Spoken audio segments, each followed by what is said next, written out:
Hola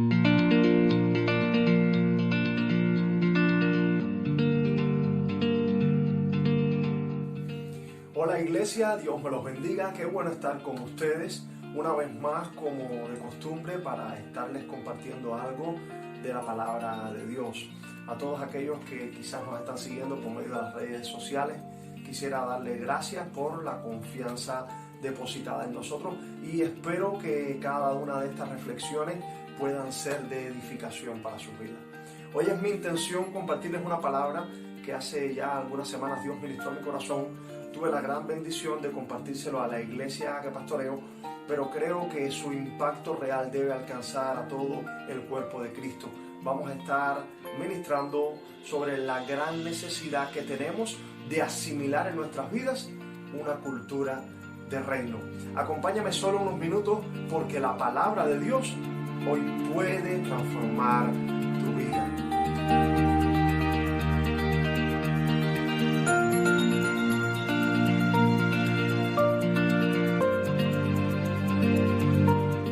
El diccionario define cultura como el conjunto de valores, creencias y puntos de vista en común que tienen los grupos humanos en diferente época o en diferentes regiones, lo cual da a luz comunidades que son fácilmente distinguibles la una de la otra gracias precisamente a eso.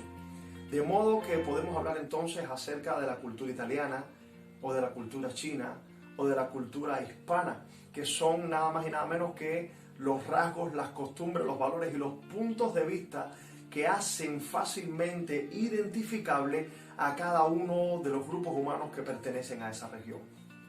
De ese mismo modo, también podemos hablar de una cultura de reino, capaz de identificar a todos los que hemos confiado en Dios y somos parte de su pueblo, sin que para eso importe ni edad, ni raza, ni sexo, ni país en el que se nació.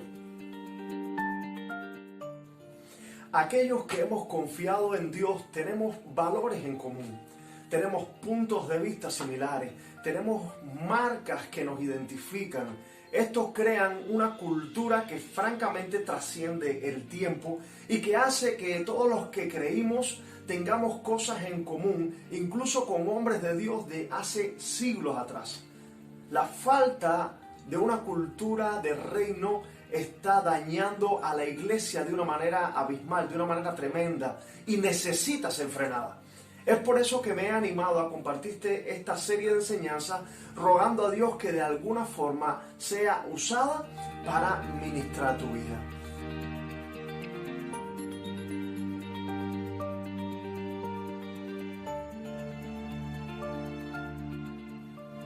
Significa antes que nada que hemos aprendido a vivir bajo el gobierno de Cristo. Lo que realmente sucedió el día en el que tú y yo nos convertimos es que reconocimos en Jesús su triunfo sobre Satanás, sobre el pecado, sobre la muerte y decidimos someternos a él. Salimos de debajo de la potestad del diablo y nos refugiamos en Cristo. La Biblia nos dice en Colosenses capítulo 1, versículo del 2 al 13 lo siguiente: con gozo damos gracias al Padre que nos hizo participar de la herencia de los santos en luz, el cual nos ha librado de la potestad de las tinieblas y trasladado al reino de su amado Hijo. Vivimos bajo otro gobierno y no es el gobierno humano, no es la influencia del mundo, no es la tiranía del diablo, es bajo el gobierno de Cristo. ¿Sabes cuál es el problema? Es que hemos aprendido a resaltar ciertas verdades espirituales, pero en perjuicio de otras. Y en el caso de la salvación, hemos resaltado la gracia, pero en completo detrimento del señorío de Jesús. Cierta vez escuché a un profesor del seminario en el que estudiaba dudar de que fuera necesario vivir debajo del gobierno de Cristo, hablando precisamente del tema de la salvación. Y yo te digo, si lo que tú tienes en mente es escaparte del infierno, ok, pero si lo que tú quieres cumplir es el propósito de Dios en tu vida, tú necesitas venir debajo del gobierno de Cristo. Déjame decirte algo en este día. Sin señorío no hay transformación. Sin señorío no hay efectividad. Sin señorío no hay productividad en el reino. Y aún más, sin señorío no hay poder. Las escrituras nos enseñan en Juan 15:5, yo soy la vid, ustedes las ramas. El que permanece en mí y yo en él, este lleva mucho fruto, porque separado de mí, nada pueden hacer. Significa también que hemos sabido desarrollar nuestros valores y puntos de vista desde la comunión con Él. Cuando en primera instancia tú vives bajo el gobierno de Jesús, no solamente tus valores, sino toda tu perspectiva es cambiada por esa comunión. Tú aprendes a amar lo que Dios ama y aprendes a aborrecer lo que Dios aborrece. El salmista David decía en el Salmo 139, versos 21 y 22, no odio, oh Jehová, a los que te aborrecen, y no me enardezco contra tus enemigos, los aborrezco por completo, los tengo por enemigos. Mira, cuando tú aprendes a vivir en íntima comunión con Dios, los códigos del reino de Dios comienzan a volverse los tuyos. Las prioridades del reino de Dios comienzan a volverse las tuyas. Es más, la agenda del reino de Dios comienza a volverse la tuya. Hay toda una transformación interior que viene por tu asociación con Él. Tu nivel de entrega y consagración crece porque tú empiezas a comprender los planes de Dios para tu generación y también cuál es tu función como embajador de su reino. Tú comienzas a comprender las cosas que dice la Escritura. Colosenses 3, del 1 al 4. Si pues habéis resucitado con Cristo, buscad las cosas de arriba, donde está Cristo sentado a la diestra de Dios. Pongan la mira en las cosas de arriba y no en las de la tierra, porque habéis muerto y vuestra vida está escondida con Cristo en Dios. Cuando Cristo vuestra vida se manifieste, entonces ustedes también serán manifestados con Él en gloria. Empiezas a comprender lo que dice Primera de Pedro 2:9, más ustedes son linaje escogido, real sacerdocio, nación santa, pueblo adquirido por Dios, aleluya, para que anuncien las virtudes de aquel que les llamó de las tinieblas a su luz admirable. Amado, cuando tú vives en intimidad con Dios, tu agenda viene del cielo. Tener una cultura de reino implica que hemos aprendido a asumir, pero de una buena vez, la autoridad que tenemos. Quiero hablar esto con cautela porque no quiero ser malinterpretado, pero me es necesario hacer uso del oficio que tengo como maestro del pueblo de Dios. Cuando Jesús ascendió, dejó una tarea a sus discípulos, les dejó un trabajo que hacer, les dio una misión que cumplir. ¿Cuál fue esa misión? La misión de reproducirse en otros nuevos discípulos.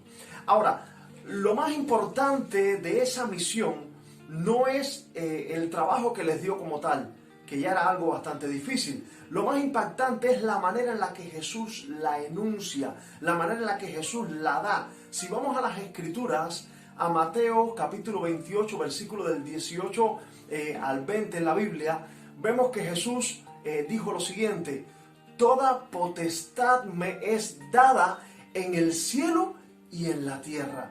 Por tanto, vayan y hagan discípulos a todas las naciones, bautizándolos en el nombre del Padre, del Hijo y del Espíritu Santo. Y he aquí yo estoy con ustedes todos los días hasta el fin del mundo. En pocas palabras, vamos por paso. A raíz de su victoria en la cruz, Jesús obtuvo toda autoridad en el cielo y en la tierra. Jesús, que tiene toda autoridad, nos ha dado una misión. Y el sustento de esa misión se basa sobre dos cosas principales. Primero, la autoridad que le fue otorgada a Cristo por encima de todo, ¿verdad que sí? Y segundo, su promesa de su presencia con nosotros. Ahora, escúcheme bien. Nada ni nadie puede modificar, interferir o regular en la labor de hacer discípulos que aquel que tiene toda autoridad le ha otorgado a la iglesia. Ok, presta atención. Los gobiernos de la tierra son instrumento de Dios. ¿En qué sentido, pastor? En el sentido de que por medio de ellos Dios está llevando la historia a su punto culminante en Cristo Jesús. Así que, con relación a los gobiernos de la tierra, la orden que le ha sido dada a la iglesia es: no interfieras y no te des por aludida en tanto ellos no se metan con lo establecido por Dios. ¿Estamos bien hasta ahí? Ahora, lo que nunca se ha dicho y en ningún lugar vas a encontrar es que los gobiernos de la tierra tienen autoridad sobre la iglesia. Nosotros somos los que tenemos línea directa con el cielo. Nosotros somos los que vivimos bajo el gobierno de Cristo, que al fin de cuentas es el único gobierno en la tierra que va a perdurar. No fue a príncipes ni a reyes a quienes Dios les confió su iglesia. Esta vive bajo el gobierno de Cristo y es apacentada por pastores, ensanchada por evangelistas, direccionada por profetas, dimensionada por apóstoles y enseñada por maestros en el Espíritu Santo.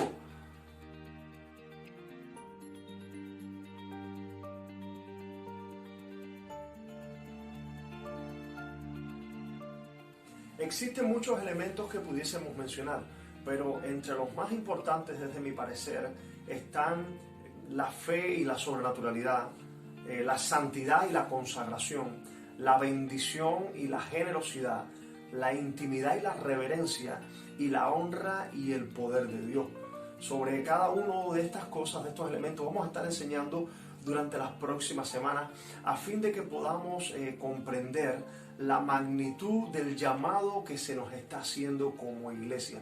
No me queda ninguna duda de que toda esta serie de estudios va a estar edificando de forma impactante tu vida.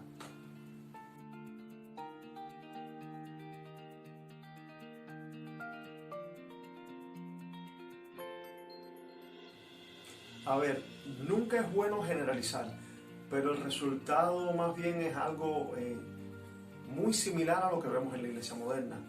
Una iglesia infantil que nunca acaba de crecer, que vive pegada a los medios de difusión masiva en vez del lugar secreto para tratar de discernir su rumbo. Una iglesia que es arrastrada en vez de nadar contracorriente en pos de la voluntad de Dios. Una iglesia manipulable que grita cuando todos gritan, que corre cuando todos corren, que se desespera cuando todos se desesperan, que más que la iglesia que Dios soñó es como un club de religión. Una iglesia que tristemente cada día busca más sus referentes en el mundo en vez de en la presencia del Padre. Efesios 4, del 17 al 18, parafraseándolo, dice más o menos así: esto pues digo y requiero en el Señor, que ya no anden como el resto de los gentiles, que andan en la vanidad de su mente, teniendo el entendimiento entenebrecido y ajenos de la vida de Dios por la ignorancia que en ellos hay, a causa de la dureza de su corazón. Ahora, esta es la condición del mundo y por ella nos vamos a guiar nosotros. Tenemos que buscar de Dios. Si irremediablemente todo esto que está pasando forma parte del panorama para los últimos tiempos, entonces cuánto más su iglesia. Si estamos en los últimos tiempos, como muchos dicen ya por ahí, entonces nos toca a nosotros ser la iglesia de los últimos tiempos. Y si somos la iglesia de los últimos tiempos, ¿cuál crees que será el estándar de Dios para ella? Mi cierre para esta palabra es el del predicador en el libro de Eclesiastés. Teme a Dios y guarda sus mandamientos, porque ese es el todo del hombre. Tiempos como los que se están viviendo exigen de una iglesia que se levante a la altura del llamado para el cual Dios la diseñó. Es tiempo ya de que rompamos con todo vínculo, con toda atadura al mundo. Es tiempo ya de que vivamos debajo del gobierno de Dios, para que una cultura de reino comience a emerger en nuestras vidas. Permíteme orar por ti.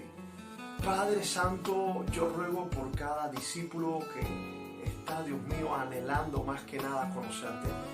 Oro porque cada uno de ellos sea capaz de cortar todo vínculo, toda atadura al mundo, y sea capaz de volcarse en este tiempo a una búsqueda profunda de tu rostro a fin de que una cultura de reino comience a emerger en sus vidas.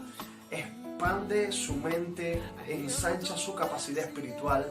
Reprendo todo intento del diablo por robarle esta palabra que está siendo sembrada hoy y declaro, Dios mío, que un ensanchamiento espiritual comienza a ocurrir en ellos. En el nombre de Cristo Jesús sea enviada tu palabra ahora y no regrese vacía, sino que cumpla la finalidad para crecer, para sostener, para edificar a cada uno de tus hijos.